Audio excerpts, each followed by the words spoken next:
आपके बीच में लखनऊ से चलकर आए नेशनल जनमत के वरिष्ठ पत्रकार नीरज भाई पटेल जी को बुलाना चाहता हूं और उनका ओजस्वी भाषण सुनिए और वो देश में बदलाव चाहते हैं। जी नीरज भाई।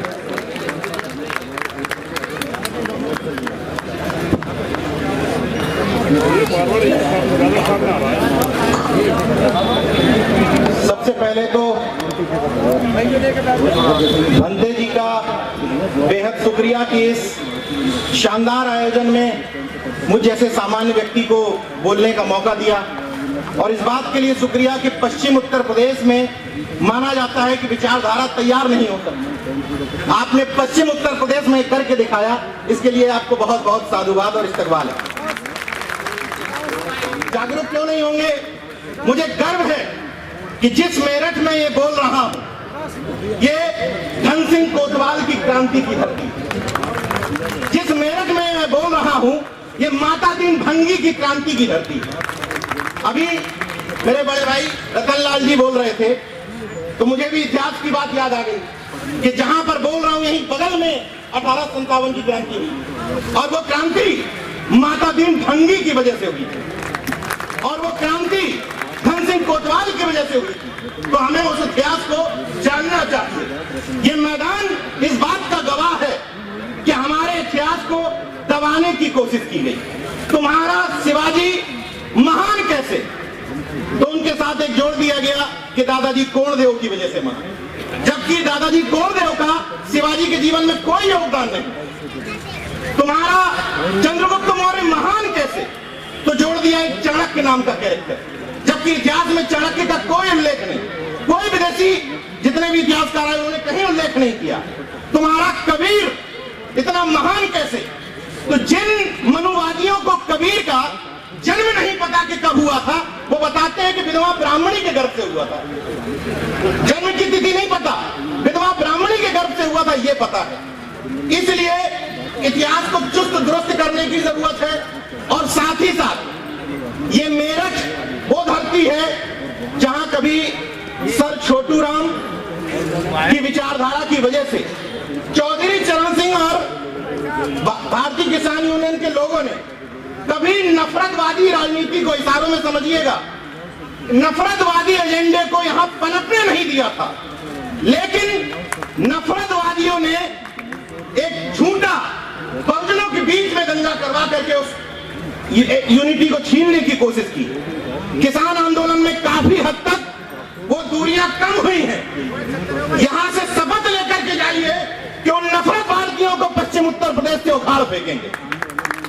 इतना तो कम से कम कर सकते हैं। ये बात बिल्कुल सही है कि हम लोग इन मंचों से ये नहीं तय कर सकते कि किसकी सरकार बनेगी किसकी नहीं बनेगी, लेकिन इन मंचों से ये तो तय कर सकते हैं कि हमारे मुद्दों के आधार पर बनेगी, हमारी विचारधारा के आधार पर बनेगी। हम पार्टियां तय नहीं करते, लेकिन ये तो तय कर सकते हैं कि संसद में जाने वाला व्यक्ति अम्बेडकरवादी होगा, संसद में पहुंचने वाला व्यक्ति संविधानवादी होगा। ये तो तय किया जा सकता है। अब छोटे छोटे अनुरोध कर लेता हूं क्योंकि समय बहुत कम है। छोटे छोटे अनुरोधों के साथ बात खत्म करूंगा। कोई बात नहीं करूंगा ये परिवर्तन वो परिवर्तन, यहाँ क्रांति कर दो। छोटे छोटे अनुरोध करता हूं आप बहुजन समाज के लोगों से। बहुजन यूनिटी विषय है। ये जितने भी कार्यक्रम हो रहे हैं, मुझे इनके पीछे पृष्ठभूमि में वजह लगती है बहुजन एकता। तो मैं इसी बहुजन एकता पर बात करूंगा कि आएगी कैसे। अगर इन मंचों से इस बात को इस तौर पर समझिएगा कि एक बहुजन बोल रहा है, अगर किसी और दिशा में ले गए तो फिर आप आलोचना करते रहेंगे। अगर बहुजन एकता हम चाहते हैं तो जो चाहते हैं उनके लिए बता रहा हूं ये फॉर्मूला कि अगर बहुजन एकता हम चाहते हैं तो हमें इन मंचों पर शिवदयाल चौरसिया को भी याद करना पड़ेगा, हमें इन मंचों पर संतराम बीए प्रजापति को भी याद करना पड़ेगा, हमें इन मंचों पर कर्पूरी ठाकुर को भी याद करना पड़ेगा। और अगर बाबा साहब को इसलिए याद कर रहे हैं कि उन्होंने 22 प्रतिज्ञाएं दिलवाई थी, तो सम्राट अशोक का कोई योगदान नहीं था क्या? क्यों हमारे नारों में सम्राट अशोक नहीं आते हैं? इस बात को बड़े दिल करके सोचिएगा। जिस तरीके से किसी भी जाति का व्यक्ति मंच में तलाशता है चुनाव के समय कि हमारी जाति का नेता कहां बैठा है, टॉर्च लगा के ढूंढता है, उसी तरह आपके नारों में बहुजन समाज तलाशता है कि हमारी हिस्सेदारी नारों में है या नहीं। अफसोस कि नहीं है। उस हिस्सेदारी को अपने नारों में लाना पड़ेगा। ये बताना पड़ेगा कि पेरियार ललई बौद्ध बने थे और हमारे पूर्वज थे। ये बताना पड़ेगा। ये बताना पड़ेगा कि ये मेरठ महाराज सिंह भारती की धरती है, जो यहाँ से सांसद भी रहे, एमएलसी भी रहे और अर्जक संघ के संस्थापकों में से एक थे। ये बताना पड़ेगा कि महाराज सिंह भारती जाट समाज से आने वाले वो सांसद थे जिन्होंने सदन में आज तक किसी सांसद ने नहीं बोला है। ये बड़ा दिल करके बताना पड़ेगा। महाराज सिंह भारती ने सदन में बोला था कि मेरे मरने के बाद इस सदन में मौन न रखा जाए, क्योंकि मैं आत्मा परमात्मा में भरोसा नहीं रखता।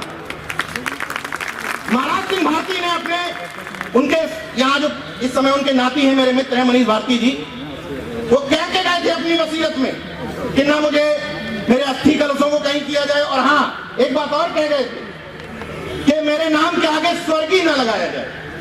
ये जो डुअल माइंडसेट एजेंडा है ना कि बुद्ध भी रखे रहेंगे सजाने के लिए कि हम बौद्धिस्ट हो गए और बगल में देवी देवता भी चलते रहेंगे, तो ये पॉपुलर पॉलिटिक्स वाला एजेंडा है, इसको खत्म कर दीजिए। मैं उनसे कहने नहीं जा रहा जो पाखंडी हैं, उनसे मुझे कोई दिक्कत नहीं है, लेकिन जो ये कह रहे हैं कि हम पाखंडी नहीं है, वो तो कम से कम हाथों से आइडेंटिटी कार्ड काट दो। वो कह रहे हैं कि हम नहीं है। मैं किसी के खिलाफ नहीं बोल रहा हूं, तुम खुद कहने आए हो कि हम बहुजन हैं। अगर बहुजन हो, अगर बाबा साहब के अनुयायी हो, अगर सम्राट अशोक के अनुयायी हो, तो गले से और हाथों से आइडेंटिटी कार्ड खत्म कर दो। इतना तो किया जा सकता है। और बहुजन एजेंडे के तहत जब मंच से भाषण देने आओ तो तुम्हारे भाषण के 10 मिनट में कोई ये ना समझ पाए कि किस जाति का है। सबसे महत्वपूर्ण बात बता रहा हूं, होता यह है कि अगर मैं मंच से 10 मिनट में 5 बार संत गाड़ेकर के नाम ले रहा हूं तो क्लियर हो जाता है कि ये नहीं होने देना है। और 35 मिनट में 30 मिनट बाबा साहब को रटोगे, बहुजन यूनिटी नहीं आएगी। 35 मिनट में 30 मिनट इन सबको बताना पड़ेगा, सबको, क्योंकि देश को बनाने में, इस समाज को बनाने में सबका योगदान है। समझो भैया, कब समझोगे ये बात कि हमें बड़ा दिल करके बहुजन एकता बनानी है। ये समझना पड़ेगा कि अपने घरों में क्रॉस करना पड़ेगा कनेक्शन। घर के सामने घुसे और पहली तस्वीर देखते हुए क्लियर हो गया कर्पूरी ठाकुर अच्छा नाई समाज का घर होगा। ये चेंज करना पड़ेगा। अगर अपने अपने घरों में अपनी अपनी जाति का महापुरुष रखे हो तो इस कार्यक्रमों में आने से कोई फायदा नहीं होगा। बदल दो, 5-6 महापुरुष डाल दो। और अपनी जिस कार से इस तरह के बहुजन शादियों में जा रहे हो, मुझे कोई दिक्कत नहीं। बहुजन एकता के कार्यक्रमों में अगर जा रहे हो और तुम्हारी गाड़ी में 5 सीट में 5 तुम्हारी जाति के बैठे हैं, तो तुम बहुजन एकता के दुश्मन हो। कोई इसमें मुझे दो राय नहीं। और अगर तुम्हारी भावना तब जागरूक होती है कि आज मेरे महापुरुष, मेरे जाति के महापुरुष की जयंती है, तब मेरी भुजाएं फड़फड़ाने लगी कि अरे कहीं जयंती नहीं बन रही, तो तुम बहुजन एकता के दुश्मन हो। समय के साथ बदलना पड़ेगा। जो पहले फेज का जागरूक है, पहले फेज का मान लिया कि जाति के नाम पे तुम जागरूक हुए हो, लेकिन कब तक? 1 साल छूट दे दी, जाति के नाम पे जागरूक रहो। 2 साल छूट दे दी, 3 साल छूट दे दी। अरे जो 20-25 साल से अम्बेडकर बाद, नमो बुद्धाय, जगदेव बाबू और रामस्वरूप वर्मा की बात कर रहे हैं, तुम तो बदल जाओ। तब तो 1 साल वाले को बताओगे कि तुम चेंज हो जाओ। 25 बताइए, ओबीसी तो मूर्ख था, तो जो होशियार थे, जो 30 साल पहले बाबा साहब को समझ गए थे, वो खटीक में ट्रांसफर क्यों नहीं कर पाए अम्बेडकर बाद? वो पासियों में ट्रांसफर क्यों नहीं कर पाए अम्बेडकर बाद? हमारी गलती, हम तो मूर्ख थे, हम तो कावड़ हो रहे थे। महत्वपूर्ण सवाल है ये। इसलिए मेरे जैसे व्यक्ति को भी आरएसएस ट्राई करती है, मेरे जैसे व्यक्ति को जो सब कुछ स्पष्ट है। केवल गूगल पे नाम डालिए नीरज भाई पटेल, सब कुछ स्पष्ट हो जाएगा कि क्या हूं। मेरे जैसे व्यक्ति को आरएसएस ट्राई करती है और आप अपने घर के बगल के व्यक्ति को ट्राई नहीं मारते। अरे छोड़ो यार, वो तो पाखंडी है। ट्राई मारिए, ट्राई। जितने भी आपके आस पड़ोस लोग रह रहे हैं, बिना ये सोचे हुए कि फलाना तो ये है, ट्राई मारिए। मैं चुनौती दे रहा हूं कि जिन समाजों को आप पाखंडी कहते हैं, उन्हीं समाजों से मैं हजारों अम्बेडकरवादी तैयार कर सकता हूं। मेरा चैलेंज है ये। और ये कार्यक्रम इस बात का गवाह है। इस सूखी धरती पर ये क्रांति की धरती हुआ करती थी, लेकिन अब ये कहा जाने लगा था कि में लोगों के पेट भरे हुए हैं, जमीनें काफी ठीक ठाक हैं, दिल्ली से सटा हुआ है, तो यहाँ के लोग बहुजन मूवमेंट नहीं समझते। सोचिए कि एक व्यक्ति अभी कुछ दिन पहले लखनऊ में कार्यक्रम करने के बाद 3 महीने से यही डेरा डाल दिया, तो भंते सुमित रतन जैसा एक व्यक्ति सीमित संसाधनों के साथ इतना बड़ा आयोजन कर सकता है, तो आप तो यही के हो, आप क्या नहीं कर सकते। तो भंते जी को अगली बार, अभी आप दूसरे जगह का व्यक्ति आपको बुलाया, आइए हम कार्यक्रम करेंगे आपके पूर्वजों का, अगली बार आप कार्यक्रम करिएगा और इनको बुलाइए कि चाहिए हम कार्यक्रम कर रहे हैं और आपको, तब इन कार्यक्रमों की सार्थकता होगी। और एक अंतिम बात के साथ बात खत्म कर दूंगा, क्योंकि बहुत सीनियर लोग बैठे हुए हैं। एक और समस्या है सामाजिक संगठनों के साथ, हम ही हैं। मेरा अनुरोध यह है कि जितने भी सामाजिक संगठन के पुरोधा है वो ये सोचे कि हम ही हैं। बहुत सारे लोग देश में अच्छा काम कर रहे हैं, बहुत सारे लोग मंच पर अच्छे वक्ता हैं, बहुत सारे लोगों के पास अपनी अपनी फिलॉसफी है, उस फिलॉसफी में हम भी एक हैं। कोई मृत्यु भोज पे काम कर रहा है, ओके वेरी गुड, कोई सामाजिक परिवर्तन के काम कर रहा है, कोई बुद्धिज्म पे काम कर रहा है, कोई अंबेडकर बात पे काम कर रहा है, कोई अर्जक बात पे काम कर रहा है। हमें एक बात समझनी है कि जब सामंती और मनुवादी आपस में खूब लड़ते हैं, लेकिन जब उनको आपके अधिकार छीनने होते हैं बहुजनों के और ओबीसी एससी के, तब एक हो जाते हैं। तो मैं आपसे ये अनुरोध करने आया हूं कि आपस में खूब झगड़ा कर लो, नाली का, खड़ंजा का, सब खूब झगड़ा कर लो, लेकिन जब मन सजा हो जातिवार जनगणना को लेकर, जब मन सजा हो प्रमोशन में रिजर्वेशन को लेकर, जब मन सजा हो स्कूलों के लिए, विद्यालय के लिए, आरक्षण के लिए, तो भले ही तुम्हारा विरोधी कार्यक्रम कर रहा हो, चुपचाप जाकर के बैठ जाओ, मुद्दे पर बैठ जाओ, मुद्दे पर सपोर्ट कर दो, बाकी फिर लड़ दो, कह दो भाई तुम्हारे यहाँ खाना खाने नहीं आएंगे, इतना बड़ा दिल हम नहीं दिखा सकते, जो प्रैक्टिकल बात कर रहा हूं। लेकिन जब मुद्दों की बात आ जाए तो भीड़ में बढ़ाने में शामिल हो जाओ, और सामने वाला कहे भाई जय मूल निवासी, कोई तकलीफ नहीं, जय मूल निवासी, नमो बुद्धाय, नमो बुद्धाय, जय भीम, जय भीम, जय फातिमा, जय फातिमा। क्या दिक्कत है कि सामने वाला क्या कर रहा है? कोई जरूरी है कि हमारा संगठन, हमारा बैनर, हमारा नारा तभी ये देश बाबा साहब का या बुद्धिस्ट देश बनेगा? एजेंडा ये होना चाहिए कि तुम कुछ भी सामने से बोलोगे जो हमारी बहुजन एकता में शरीक होगा, हम वो इस तरफ से बोल देंगे। बस नफरत वाला, भ्रुक्ति तान करके दूसरे को चढ़ाने वाला, सांप्रदायिक ताकत को बढ़ाने वाला जय श्री राम नहीं करेंगे। इतना तो तय करना पड़ेगा कि हम इस तरफ हैं और इस तरफ नहीं। और इसीलिए राजेंद्र पाल गौतम जी जिस मंच पर हैं, उस मंच पर बगली में बैठे हैं, तो वहां से थोड़ी सी एनर्जी इस तरफ को आ रही थी, तो एक चीज याद आ गई। जैसे 22 प्रतिज्ञाओं की बात हुई, तो मैं सिंपल शब्दों में ये पूछना चाहता हूं कि भारत का संविधान धर्मनिरपेक्षता की बात करता है। उसका मतलब यह है कि किसी को शिवलिंग में भरोसा है, तुम्हारी इच्छा, कोई दिक्कत नहीं हमें। किसी को मस्जिद में भरोसा है, किसी को क्रिश्चियनिटी में भरोसा है, कोई दिक्कत नहीं।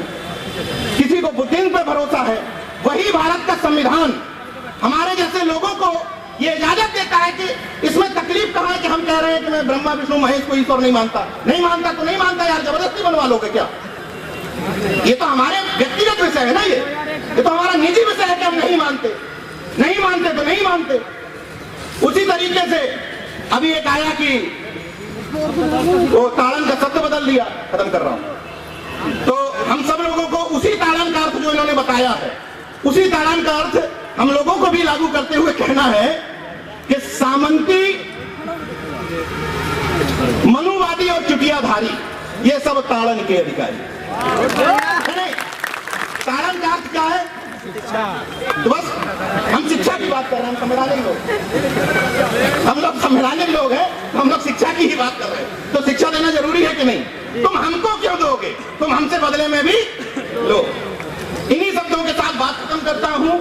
नाक छोटी कर लीजिए, दिल बड़ा कर लीजिए, मुद्दों पर एकजुट हो जाइए, यूनिटी को बढ़ाने के लिए क्रॉस कनेक्शन करिए, अंतर जाति विवाह करिए। जिस तरीके से शिवाजी की मां जीजाबाई और उनके पिता शाहजी भोसले का अंतरजातीय विवाह हुआ था तो शिवाजी जैसी संतान पैदा हुई थी। तो अगर अंतरजातीय विवाह करोगे बहुजन एकता बनेगी और परम प्रतापी संतान भी जन्म लेगी। अपनी अंतिम शब्दों के साथ बात खत्म करूंगा। बंते जी के शब्द चुराते हुए उनके मुंह से बोल देता, अपने मुंह से बोल रहा हूं उनके शब्द, कि अभी तो परिंदे शुमार करना है, फिर हम बताएंगे कि किस किस पे वार करना है। अभी तो परिंदे शुमार करना है, फिर हम बताएंगे कि किस किस पे वार करना है। बड़ा गुरूर है सामंतियों तुझे, मगर हम बुद्धिवादियों को भी जिद है कि दरिया को पार करना है। जय विज्ञान, जय संविधान, नमो बुद्धाय, जय भीम, जय अर्जत, इनकलाब जिंदाबाद, उल गुलाम जिंदाबाद।